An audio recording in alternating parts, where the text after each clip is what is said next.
Donc moi c'est Gabriel Tassaro, j'ai 27 ans, j'ai fait une licence TAPS, ensuite quand j'ai fini ma licence j'ai enchaîné avec un DE, puis après un DES et je continue à me former notamment en préparation mentale. Je suis enseignant de tennis à Roquefort-la-Bédoule, un petit club de 4 terrains avec 350 licenciés, une section handisport avec 6 joueurs.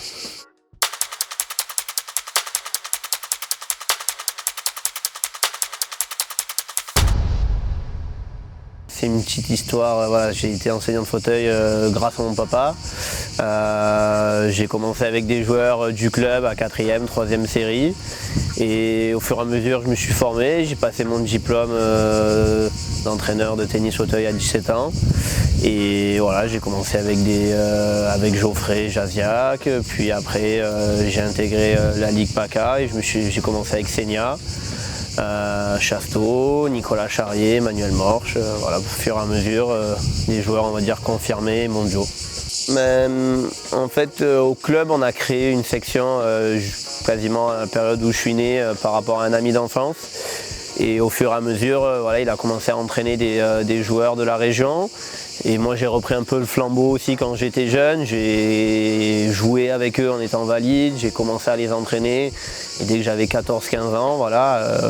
mon kiff c'était mettre dans un fauteuil et jouer avec eux et au fur et à mesure ça m'a pris de passion, j'ai eu l'opportunité d'entraîner d'autres joueurs, des bons joueurs et maintenant c'est quelque chose qui est en moi et que j'aime ça, quoi.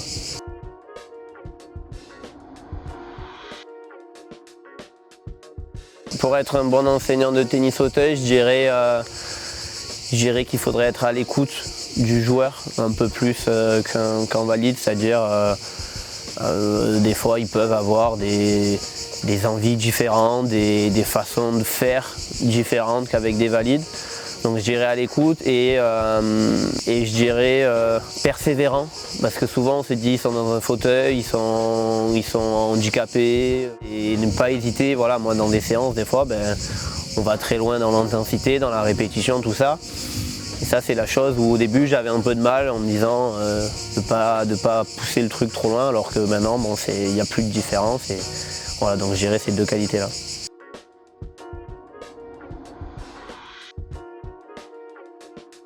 Essayer de réussir quand moi je suis en phase 2 ou d'elle, voilà, d'essayer d'adapter, de jouer à 2 rebonds parce que c'est la seule règle qui change. Donc par moment j'essaye de jouer à 2 rebonds ou même de me mettre dans un fauteuil. J'ai appris au fur et à mesure, quand j'ai pas la possibilité d'avoir 2 joueurs en fauteuil, moi de me mettre en phase 2 et essayer de leur envoyer une balle de qualité comme ils peuvent avoir quand ils sont en match. Donc voilà, au fur et à mesure j'essaye de m'entraîner aussi avec eux.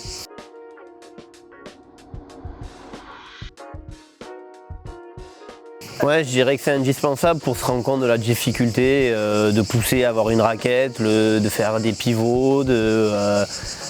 se rendre compte que toute la force elle est dans les bras, qu'on est plus bas par rapport au filet, au service, toutes ces choses-là, c'est important, ouais, de se mettre dans un fauteuil et de tester.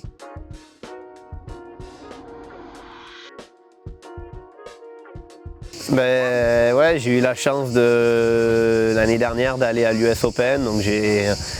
pu faire d'autres pays, je suis allé en Suisse, en Italie, tout ça avec elle et l'année dernière j'ai eu la chance, grâce à la Fédé,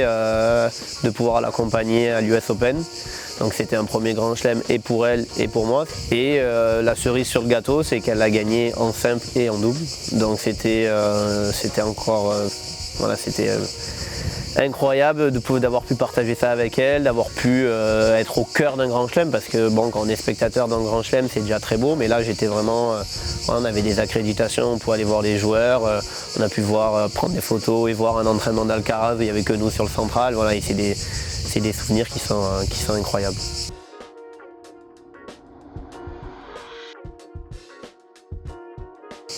On a Xenia chez les filles, on a un japonais qui arrive chez les garçons aussi, qui sont en train d'ouvrir un peu des portes, de casser des portes et de rendre ce sport beaucoup plus médiatique. Donc on se rend compte qu'en fait c'est un sport surtout en double, à la différence on va dire des valides. Le double est vachement spectaculaire, on peut voir des points de fou.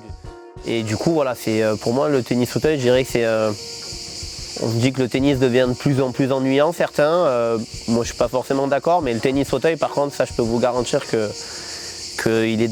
pas du tout ennuyant et que voilà, si vous êtes devant la télé et que vous regardez un match de tennis fauteuil, ben, vous pouvez voir des choses qui sont vraiment incroyables.